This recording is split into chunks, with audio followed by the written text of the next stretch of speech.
กระเป๋าพังผ้าลูกค้าพังทั้งตู้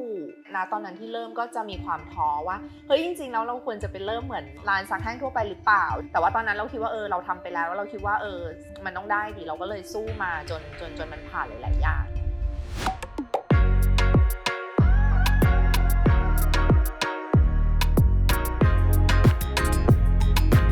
ครับและนี่ก็คือพี่เอนะครับที่เป็นเจ้าของ Fabrice เนาะแล้วก็เป็นร้านซักแห้งที่ได้ยินมาว่าได้รับความไว้วางใจจากแบรนด์เนมต่างๆเนี่ยหลายแบรนด์เลยแล้วก็ได้เป็นพาร์ทเนอร์เป็นลูกค้ากันมาเนี่ยตั้งหลายปีด้วยเหมือนกันก็อยากจะให้พี่เอช่วยแนะนำหน่อยว่า Fabrice เป็นใครให้เรารู้จักFabrice เนี่ยความตั้งใจอะค่ะคือต้องการจะเป็นร้านซักแห้งที่มุ่งเน้นไปถึงความยั่งยืน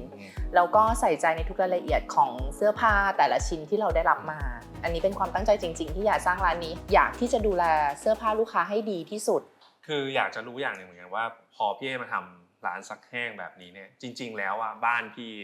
เขาทำอะไรกันมาก่อนล่ะครับจริงๆเราที่บ้านนะคะพ่อกับแม่ทำการเมนต์มาก่อนสมัยที่เมืองไทยแต่ก่อนที่ทำการเมนต์บูมอะไรอย่างเงี้ยค่ะก็ทำโรงงานการเมนต์มาก่อนไปรับมาจากโรงงานใหญ่ในเรื่องของการทำเสื้อหนาวหรือว่าพวกเสื้อผ้าที่ต้องส่งเมืองนอกประมาณนี้อันนี้เป็นธุรกิจตัดเย็บเสื้อผ้าใช่แต่ก่อนใช่แต่ว่าเขาก็ทำมาได้ช่วงจังหวะหนึ่งพอหลังจากที่เศรษฐกิจมันมีปัญหาใช่ไหมคะจากนั้นเนี่ยคุณแม่ก็จะออกมาทำเป็นเหมือนกับว่าเป็นร้านอาหารครับแล้วจริงๆตอนมหาลัยอย่างเงี้ยพี่เรียนอะไรมาเรียนมนุษยศาสตร์การท่องเที่ยวและโรงแรมมกรุงเทพไม่ได้แบบสายแฟชั่นหรืออะไรอย่างงี้เนาะไม่ได้สายแฟชั่นเลยสายท่องเที่ยวเพราะว่าอยากเรียนเพราะว่ามันได้เที่ยวไปด้วยแต่จบมาปุ๊บพี่ทำอะไรต่อครับจบมาปุ๊บตอนแรกอะค่ะก็ไปทำงานโรงแรมไปเป็นแบบพนักงานในห้องอาหารแล้วหลังจากนั้นก็ไปเป็นฟรอนต์ของโรงแรมนั้นทำงานที่โรงแรมเสร็จแล้วเนี่ยหลังจากนั้นพี่เริ่มธุรกิจเลยไหมหรือว่าทำอะไรก่อนโรงแรมเสร็จแล้วใช่ไหมคะพี่ก็ไปสมัครเป็นแอร์ที่สายการบินญี่ปุ่นก็ทำอยู่ประมาณสักเกือบ5 ปีหลังจากนั้นก็มีครอบครัวพอดีว่ามีลูกก็เลยตัดสินใจลาออกจากการเป็นแอร์หลังจากที่ลาออกมาเนี่ยตอนนั้นก็ยังไม่ได้ทำอะไรเนาะก็เหมือนกับมาดูแลลูกแต่ว่าเราจะต้องแบบเหมือนซักผ้าทุกวันเราก็เลยแค่มองว่าในเมื่อเราต้องซักผ้าทุกวันเสื้อผ้ามันมีอยู่แล้วเนี่ยก็เลยคิดว่าซักรีดเนี่ยมันน่าจะเป็นโอกาสทางธุรกิจก็เลยเริ่มโดยการที่แบบอยากทำร้านซักรีดโอเคเรียกว่าจากงานบ้านที่แบบต้องรับผิดชอบอยู่แล้วเนี่ยก็กลายมาเป็นธุรกิจได้เลยทีนี้ในตอนเริ่มต้นเนี่ยครับก็ไม่ได้เรียนจบทางด้านแบบคหกรรมหรือว่าแฟชั่นเนาะแล้วก็ดูเหมือนก็ไม่ได้มีใครที่ทำธุรกิจซักผ้าซักแห้งอย่างเงี้ยมาก่อนแล้วตอนนั้นคือเริ่มต้นยังไงครับเริ่มต้นโดยการที่เข้าไปศึกษาก่อนว่าในระบบการซักเนี่ยของแต่ละที่เนี่ยมันมีระบบอะไรบ้างแล้วพอดีว่ามีเพื่อนคนนึงเนี่ยเขาเปิดร้านซักรีดเขาเรียกว่าซักแห้งที่ค่อนข้างเป็นระบบอยู่แล้วเราก็เลยเข้าไปดูงานทั้งร้านเพื่อนด้วยแล้วก็ร้านในโรงแรมด้วยตอนนั้นก็เลยตัดสินใจว่าถ้าจะเปิดเนี่ยอยากเปิดร้านที่มีระบบมีความน่าเชื่อถือมีคุณภาพแล้วก็ได้มาตรฐานทีนี้พอได้ดูแบบระบบหลายๆระบบแล้วเนี่ยคือตอนที่จะตัดสินใจเพราะมันก็ต้องลงทุนเนาะใช่ๆตอนนั้นเนี่ยคือเราดูปัจจัยอะไรบ้างก่อนที่จะตัดสินใจว่าจะลงกับระบบแบบนี้หรือแบบนั้นดีอะไรเงี้ยครับช่วยเล่าให้ฟังตรงนั้นตอนนั้นน่ะพอมีลูกเราก็รู้สึกว่าแบบในช่วงนั้นมันจะมีพวกภาวะโลกร้อนเนอะเมื่อหลาย10 ปีที่แล้วเราก็รู้สึกว่าเราอยากได้ระบบที่มันก็ช่วยสิ่งแวดล้อมได้ด้วยแล้วก็เราก็รู้ว่าระบบซักแห้งเนี่ยจริงๆแล้วเนี่ยมันเป็นระบบที่ใช้ตัวโซเวนตัวเนี้ยซึ่งสมัยแต่ก่อนเนี่ยมันจะมีตัวเปิร์กที่มันกลิ่นมันจะค่อนข้างแบบเหม็นอะไรเงี้ยค่ะจริงแล้วซักแห้งสมัยก่อนเนี่ยจะใช้ตัวนี้กันเยอะทีเนี้ยเราได้มีโอกาสไปดูที่โรงแรมเนาะแล้วเราก็ไปเห็นมือของ Laundry Manager มันโดนกัดเยอะมือโดนอะไรมาเขาบอกก็โดนน้ำมันกัดมันแย่มากๆเลยเพราะว่าพอศึกษาไปเราก็รู้ว่าคนที่อยู่กับเครื่องตัวเนี้ยเยอะๆเนี่ยเวลามันสูดกลิ่นเข้าไปเนี่ยส่วนใหญ่เราจะได้รับอันตรายเพราะมันจะมีสารก่อมะเร็งณที่นั้นเราก็เลยแบบงั้นระบบซักแห้งจริงๆแล้วอันนี้ไม่ใช่ละก็เลยทำการเซิร์ชข้อมูลนะคะแล้วก็ร้านของเพื่อนเนี่ยเขาก็แนะนำตัวระบบนี้มาก็คือเป็นระบบลากูนก็คือเป็นระบบเวทคลีนนิ่งที่ใช้น้ำเนี่ยมาแทนตัวน้ำมันที่มีสารก่อมะเร็งหลังจากนั้นเราก็เลยรู้สึกแค่ว่าเฮ้ยระบบนี้มันดีเราก็เลยทีนี้เราก็ต้องขอไปดูงานไปศึกษามากขึ้นแล้วก็ตัวระบบนี้มาจากยุโรปเนาะเพราะฉะนั้นเนี่ยมันก็จะมีแบบไม่ว่าจะเป็นผลการวิจัยแล้วก็จะมีตัว specialist ที่คอยช่วยเหลือในเรื่องของว่าโอเคระบบนี้มันใช้กับผ้าที่ต้องดูแลเป็นพิเศษยังไงมีระบบเทรนนิ่งอะไรอย่างเงี้ยค่ะเราก็เลยตัดสินใจที่จะเปิดร้านซักแห้งด้วยระบบนี้ทีนี้เท่ากับว่าเพื่อนพี่เคยใช้ระบบนี้แล้วหรือยังหรือว่าเขา เห็นข้อมูลเฉยๆแล้วก็แนะนำเขาเห็นข้อมูลแล้วเขาก็แนะนำอะไรทำให้มันสามารถเรียกได้ว่าเนี่ยเป็นระบบลากูนแล้วระบบลากูนมันต้องประจวบไปกับตัวเครื่องเนาะการซักมันต้องถนอมผ้ามากๆโครงสร้างของตัวเครื่องเองเนี่ยมันจะต้องมีการหมุนที่1ได้ความสะอาดด้วย2ก็คือไม่ทำลายเส้นใยด้วยประกอบกับน้ำแล้วก็ต้องมีตัวน้ำยาที่ได้ในปริมาณที่พอเหมาะไปเบรกกับน้ำเพื่อให้คุณสมบัติในการซักเนี่ยคุณสมบัติเท่ากับน้ำมันเวลาที่เราซักไปเนี่ยค่ะเนื่องจากว่ามวลหรือโมเลกุลของมันเบากว่าน้ำเพราะฉะนั้นเวลาในเรื่องของตัวเส้นใยมันก็จะไปโดนตัวผ้าเนี่ยน้อยกว่าคนเลยมักนิยมเอาน้ำมันเนี่ยมาซักกับพวกผ้าไหมผ้าเส้นใยขนสัตว์หรือผ้าที่มีมูลค่าแพงอะไรเงี้ยเพราะฉะนั้นตัวลากูนเนี่ยมันก็เลยถูกพัฒนามา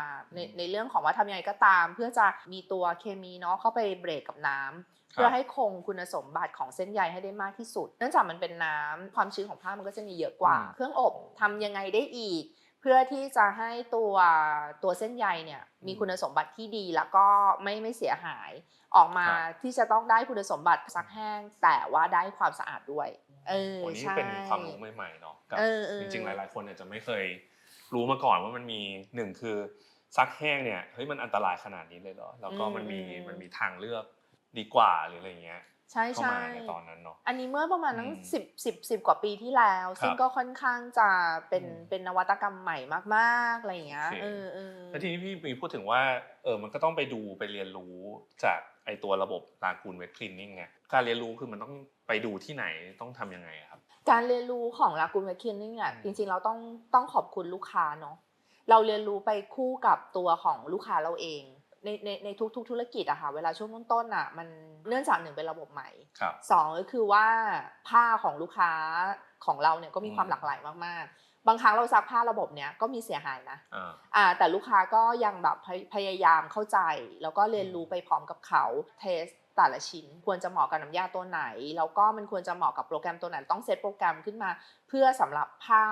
ตัวนั้นๆหรือว่าชิ้นนั้นๆผ้าเสียหายก็มีเยอะค่ะก็มีเยอะแล้วก็เหมือนกับเราค่อยๆเรียนรู้ไปกับเสื้อผ้าลูกค้าแล้วก็เรียนรู้ไปกับการทำงานในทุกๆวันด้วยอะไรอย่างเงี้ยดูเหมือนบทบาททั้งตัวพี่เองแล้วก็คนที่เขาแบบเรียกว่าพัฒนาระบบเนี้ยมันก็เหมือนพัฒนาร่วมกันไปเนาะใช่แล้วก็อยากจะถามถึงแบบแนวคิดแต่ตอนเริ่มต้นว่าพอเราได้ยินลากูนฟังดูก็เหมือนไม่มีใครใช้คือไม่กลัวเหรอครับแล้วอะไรเป็นแบบสิ่งที่ทำให้เราตัดสินใจว่าเอ้ยฉันจะเอาระบบเนี้ยแหละตัดสินใจง่ายๆเลยว่าระบบเนี้ยมันน่าจะดีที่สุดแล้วก็มันอยู่ภายใต้แบรนด์ระดับโลกอะนะ Electrolux Professional ที่เราเชื่อมั่นว่าพอแบรนด์เขามาขนาดเนี้ยไม่ว่าจะเป็นเรื่องระบบที่เราเข้าไปศึกษาเนี่ยเรารู้สึกว่าการซัพพอร์ตมีความเป็น professional อยู่ในนั้นเราก็เลยตัดสินใจว่าโอเคเราเอาระบบนี้แหละเพราะว่ามันดีกับลูกค้าดีกับพนักงานเราแล้วก็ดีกับเราแล้วเราก็หวังว่าเมื่อเราเลือกด้วยคอหรือว่าเลือกด้วยธุรกิจที่เราตั้งมั่นว่ามันจะต้องดีต่อทุกๆคนเนี่ยเราก็เชื่อว่าเฮ้ยมันต้องไปได้ดีวะน่าสนใจมากครับเพราะว่าถ้าว่าเหมือนเอาจากเพนพอยท์ที่เราเห็นในตัวธุรกิจเนี้ยแล้วก็เรียกว่าคำนึงถึงผลประโยชน์ของทั้งลูกค้าของสิ่งแวดล้อมหรืออะไรเงี้ยตัวเนี้ยที่มันเป็นเหมือนแรงผลักดันที่ว่าเฮ้ยเราลองกับระบบเนี้ยสักตั้งนึงแล้วก็แบบมันเป็นความรู้สึกที่ว่าเฮ้ยอยากจะสู้กับระบบนี้ดูทีนี้พี่เมื่อกี้มีพูดถึงว่ามันก็เจออุปสรรคเหมือนกันพอเริ่มธุรกิจทำตัวร้านซักแห้งแล้วเป็นระบบใหม่ด้วยเนี่ยอยากจะรู้ว่าความท้าทายของตัวธุรกิจในช่วงต้นเนี่ยมันมีอะไรบ้างกระเป๋าพังผ้าลูกค้าพังทั้งตู้นะตอนนั้นที่เริ่มก็จะมีความท้อว่าเฮ้ยจริงๆแล้วเราควรจะเป็นเริ่มเหมือนร้านซักแห้งทั่วไปหรือเปล่าที่แบบมีกะละมัง1อันมีน้ำมัน1แกลลอนอะไรอย่างเงี้ยเพื่อที่จะแบบค่อยๆทำไปอะไรอย่างเงี้ยมีความท้อค่อนข้างเยอะเพราะว่าอันหนึ่งระบบใหม่ผ้าเราก็เพิ่งเรียนรู้แล้วประสบการณ์เราก็ยังน้อยอะไรอย่างเงี้ยค่ะบางคนเขาก็มองมาเขาก็จะมองว่าแบบเฮ้ยทำไมแกต้องทำขนาดนี้วะในเมื่อแกไปเริ่มเป็นแบบเล็กๆก็ได้หรือว่าไม่ต้องทำระบบขนาดนี้ก็ได้อะไรอย่างเงี้ยแต่ว่าตอนนั้นเราคิดว่าเราทำไปแล้วเราคิดว่าสิ่งที่เราพยายามตั้งใจจะทำเนี่ยมันดีแล้วเราก็มั่นใจว่ามันต้องได้ดีเราก็เลยสู้มาจนมันผ่านหลายๆอย่างที่สำคัญที่เป็นแรงผลักดันที่ทำให้ยังอยู่ได้น่าจะมาจากลูกค้าที่ ยังให้โอกาสอยู่2เขาให้ความเข้าใจเพราะว่าเวลาที่มันเกิดปัญหาเนี่ยเราก็จะคุยกับลูกค้าจริงเขาก็จะมีความเข้าใจว่าผ้าของเขานะจริงแล้วมันดูแลยากอันนี้เขาเข้าใจเพราะฉะนั้นสิ่งที่ทำให้ยังคงอยู่แล้วก็เป็นกำลังใจทุกวันนี้น่าจะเป็นมาจากลูกค้านี่แหละที่เป็นส่วนสำคัญที่สุดเรียกว่าลูกค้ารายแรกอะที่หรือทำให้ร้านซักแห้งของพี่เนี่ยมันเริ่มทะยานขึ้นอะตอนนั้นลูกค้าเป็นใครแล้วเขาตัดสินใจเลือกร้านซักแห้งของพี่เพราะอะไรครับถ้าให้พูดถึงลูกค้าก็ลูกค้าคนแรกเลยที่ทำให้เข้าสู่วงการเนี่ยก็จะต้องพูดถึง Chanel เป็นแบรนด์แรกที่ให้โอกาสจุดที่เริ่มเป็นแค่จุดเล็กๆเราไปซักผ้าเราไปให้เขาลองเอาเสื้อผ้าของเขามาซักกับเราแล้วก็พอเอากลับคืนไปให้เขาหลังจากที่เราซักด้วยระบบลากูนของเราอ่ะเขาก็จะรู้สึกว่ามันสะอาดมันสะอาดมากกว่าระบบน้ำมันเขาก็เลยเริ่มโอเคส่งผ้ามากขึ้นเราอยู่กับเขามาตั้งแต่ที่ร้านเขาเล็กๆอะค่ะแล้วช่วงนั้นรับส่งผ้าเองจะมีเสียงหลายๆเสียงจากคนที่นั่นจะบอกว่ารู้สึกว่าซักกับร้านเนี้ยเขารู้สึกว่าเขาได้อาบน้ำเพราะว่าผ้ามันสะอาดแล้วมันก็ได้กลิ่นของความเฟรชตลอดเวลาตัวของเขาเองเนี่ยเวลาเขาใส่เขาก็จะรู้สึกว่ามันสะอาดเนื้อผ้าของเขาเนี่ยจะคล้ายลักษณะเนื้อผ้าที่เขาขายอยู่ในร้านเหมือนกันเพราะว่าจะเป็นวูลเป็นผ้าแคชเมียร์อะไรอย่างเงี้ยซึ่งแต่ก่อนเขาจะรู้สึกว่าผ้ามันกระด้างเราก็เลยค่อยๆทำเหมือนเขามาทีเนี้ยพอเราค่อยๆทำเหมือนเขามาแล้วเราดูลูกค้าเองจาก1เสียงก็ค่อยๆขยายธุรกิจต่อไปกับเพื่อนบ้านเขาหรือว่าแบรนด์ที่อยู่ใกล้เคียงอะไรอย่างเงี้ยค่ะพอเราเรียกว่าใส่ใจกับรายละเอียดใน Product หรือว่า Service ของเรามากๆปุ๊บเนี่ยแล้วจนทำให้ Product Service มันแข็งแรงมันก็จะเหมือนกับขายตัวมันเองได้ด้วยเหมือนกันในช่วงเริ่มต้นของเราอ่ะเราก็มีทำผ้าเขามีปัญหาอยู่เหมือนกันแต่เขาก็ยังคงเหมือนกับยังให้โอกาสเราได้แก้ไขจนทุกวันนี้ประมาณ10 กว่าปีแล้วทำธุรกิจนี้มาก็ลูกค้าก็ยังอยู่ผ้ามีปัญหายังเกิดขึ้นในทุกๆวันแต่ว่าเราแค่พยายามหาวิถีทางทุกๆดีเทลที่เราทำได้เพื่อป้องกันไม่ให้เกิดความเสียหายอะไรเกิดขึ้นกับเสื้อผ้าเรานะเพราะเรามองว่ามันเป็นสิ่งที่เขารักเนอะแล้วเขาจะต้องอยู่กับผ้าชิ้นนี้งั้นพี่ช่วยเล่าให้ฟังได้ไหมว่าดูเหมือนตัวธุรกิจเนี่ยในปัญหาต่างๆการดูแลผ้าหรืออะไรเงี้ยมันเกี่ยวข้องกับน่าจะเป็นคนเนาะที่เป็นคนจัดการผ้าพวกนี้เราเรียกว่าไปทำยังไงที่เราจะบริหารจัดการคนที่อยู่ในขั้นตอนในการซักแห้งเนี่ยให้มันออกมาแบบดีขึ้นเรื่อยๆหรือว่าคุมมาตรฐานที่นี่จะให้เด็กทุกคนนะคะดูแลผ้าทุกชิ้นแล้วก็เช็คผ้าทุกชิ้นที่เข้าร้านหรือไม่ลูกค้าจะส่งมาเยอะยังไงก็ตามเนี่ยก็คือจะต้องเช็คผ้าทุกชิ้นลงรายละเอียดทุกชิ้นมีจุดตรงไหนไหมกระดุมไม่มีไหมจุดไหนที่ขาดไหมอะไรอย่างเงี้ยค่ะแล้วก็ด้านหลังเนี่ยก็จะถูกแยกออกมาเป็นส่วนของความชำนาญของแต่ละ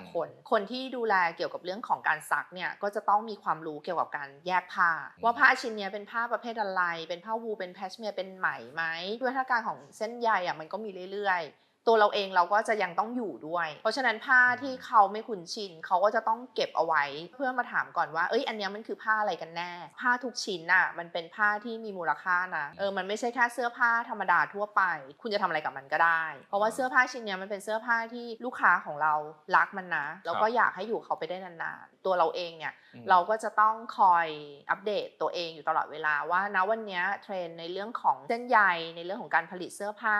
เนี่ยมันไปถึงไหนแล้วนวัตกรรมอะไรในเรื่องเครื่องมือเครื่องใช้หรือว่าการซักผ้าที่มาตอบโจทย์แล้วก็ดูแลเสื้อผ้าที่เราต้องดูเนี่ยให้มากขึ้นก็เรียกว่าต้องเอาความใส่ใจแบบนี้ลงไปทำให้มันเกิดเป็นวัฒนธรรมของร้านขององค์กรอย่างนี้ให้ได้ด้วยตอนที่พี่เริ่มต้นเนี่ยจริงๆแล้วเชื่อว่าตอนนั้นเองเนี่ยก็คงจะไม่สามารถแบบฟอร์มทีมใหญ่ๆมาบริหารทั้งหมดได้เนาะในฐานะผู้ประกอบการหรือเจ้าของกิจการเนี่ยตอนนั้นเราต้องไปลุยอะไรเองตอนเริ่มเราก็ต้องพูดว่าเราเป็นคล้ายๆกับผู้ประกอบการเล็กๆเนาะแน่นอนในช่วงต้นเราก็รับส่งผ้าเองห้างไม่ว่าจะเป็นแบบพารากอนเอ็มโพเรียมหรือว่าแมสวรรณภูมิเนี่ยคือเราไปเองหมดเราก็มีรถแค่คันเดียวเป็น Honda Fit เป็น Honda Fit ก็เช้าไปส่งลูกแล้วก็ต้องจัดรูทเองก็คือไปสุวรรณภูมิมาที่เอ็มโพเรียมแล้วก็มาที่พารากอนอะไรอย่างเงี้ยค่ะในช่วงต้นก็ต้องรับส่งแล้วก็ต้องแบกผ้าเองทั้งหมดแต่มันดีตรงที่ว่าการที่เราได้อยู่กับลูกค้าเองในช่วง 2-3 ปีต้นเนี่ยมันทำให้เรารู้อินไซต์ลูกค้านับผ้านั่งติดผ้ากับลูกค้าพูดถึงมันก็เป็นเรื่องของเนาะผู้ประกอบการเล็กๆคนหนึ่งก็ต้องทำแบบนั้นพอรับผ้าส่งผ้าเองบางครั้งก็ต้องกลับมาเช็คผ้าเองเพราะฉะนั้นในช่วงต้นเนี่ยเราก็สามารถที่จะปรับตัวบริการหลายๆอย่างเนี่ยเพื่อทำให้เขาโอเคทำงานง่ายขึ้นผ้าเราจะส่งยังไงให้มันดีขึ้นอะไรอย่างเงี้ยจะดูแลเขายังไงความทรหด แบบในช่วงแรกที่ต้องไปลุยเองขนาดนั้นมันก็แลกมาด้วยอินไซต์เนาะทำให้พี่เองเนี่ยก็มีของทีนี้อยากจะถามว่าในการทำธุรกิจร้านซักแห้งของพี่เนี่ยวิกฤตอะไรหนักๆกับตัวธุรกิจใหม่แล้วมันเกิดอะไรขึ้นบ้างพอเราทำธุรกิจมาได้สักระยะหนึ่งเนี่ยก็อยากที่จะเติบโตก็มีเพื่อนมาร่วมลงทุนพอเมื่อมีการมาร่วมลงทุนไปเนี่ยเราก็มารู้ทีหลังว่าแนวทางในการทำธุรกิจเนี่ยไม่เหมือนกันพอแนวทางในการทำธุรกิจที่ไม่เหมือนกันปุ๊บเนี่ยก็เลยตัดสินใจที่จะแยกออกมาเพราะว่าถ้าสมมุติว่าแนวคิดเนี่ยมันมีความที่ไม่เหมือนกันมากๆเนี่ยเวลาเราทำธุรกิจไปเนี่ยมันก็จะทำให้เกิดปัญหาได้จากสิ่งที่เราทำมาเป็น10 ปีอ่ะมันเหมือนเราต้องเริ่มใหม่ทิ้งทุกอย่างไว้ที่เราทำมาเอาไว้ข้างหลังด้วยเงินที่อยู่ในกระเป๋าเราเนี่ยแทบจะน้อยมากๆในการที่จะต้องเริ่มต้นใหม่อะไรเงี้ยค่ะก็ต้องขอบคุณลูกค้านี่แหละยังให้ความเชื่อใจได้เหมือนเดิม2ก็คือว่าต้องขอบคุณเพื่อนสนิทต้องหยิบยืมเงินลงเครื่องซักใหม่สร้างระบบใหม่ขึ้นมาเริ่มนับหนึ่งใหม่เหมือนตอนที่ต้องกลับไปส่งผ้าเหมือนเดิมเราก็ต้องกลับไปทำงานในส่วนที่พนักงานบางคนของเราที่ตอนนั้นเรายังไม่มีมาใหม่แล้วเราก็ต้องค่อยๆสร้างขึ้นมาใหม่อีกทีนึงบอกว่าจากเหตุการณ์นี้ที่มันเกิดขึ้นซึ่งตอนนี้โอเคก็เรียกว่ามันเริ่มคลี่คลายแล้วถ้าจะถอดบทเรียนจากวิกฤตครั้งนี้ครับคิดว่ามันมีบทเรียนอะไรในเรื่องของการทำธุรกิจศึกษาคนที่เราจะทำงานด้วยหรือว่าจะเป็นหุ้นส่วนด้วยเราจะต้องศึกษาเขาให้มากพยายามอย่าด่วนตัดสินใจอาจจะต้องเรียนรู้ก่อนว่าโอเคแนวทางธุรกิจเราไปด้วยกันได้ไหมเหมือนจะสรุปได้ว่าการเลือกหุ้นส่วนที่จะมาร่วมธุรกิจกับเราเนี่ยมันก็ต้องอยู่บนพื้นฐานที่เราเข้าใจเขาแล้วก็ความสบายใจในการที่จะทำธุรกิจด้วยกันต่อเนื่องไปยาวๆใช่แล้วพี่เองเนี่ยอยากจะให้ Fablis ในอีก5 ปีข้างหน้าเนี่ยมันเป็นยังไงบ้างครับอยากให้เป็นซักแห้งที่มีความยั่งยืนเนาะมีความปลอดภัยคำนึงถึงสุขภาพของผู้คนแล้วก็สิ่งแวดล้อมโดยในอนาคตเนี่ยเราคิดว่าเนื่องจากตัวของเทคโนโลยีต่างๆเกี่ยวกับเรื่องโลจิสติกหรือแพลตฟอร์มต่างๆเนี่ยมันจะสามารถทำให้เราเนี่ยช่วยส่งต่อความยั่งยืนอันนี้ไปสู่ผู้คนแล้วก็สิ่งแวดล้อมได้ง่ายขึ้นแล้วก็ผู้คนเนี่ยก็เข้าถึงได้มากขึ้นในอนาคตครับก็เรียกว่าเป็นอนาคตที่เราเองก็ต่างอยากจะเห็นนะครับที่คนจะได้มีส่วนใช้เรียกว่าบริการสินค้าอะไรต่างๆที่มันส่งต่อเรื่องความยั่งยืนเนี่ยไปสู่สังคมแล้วก็สิ่งแวดล้อมจริงๆก็ง่ายขึ้นเนาะครับก็ขอบคุณมากครับสำหรับวันนี้ขอบคุณค่ะโอน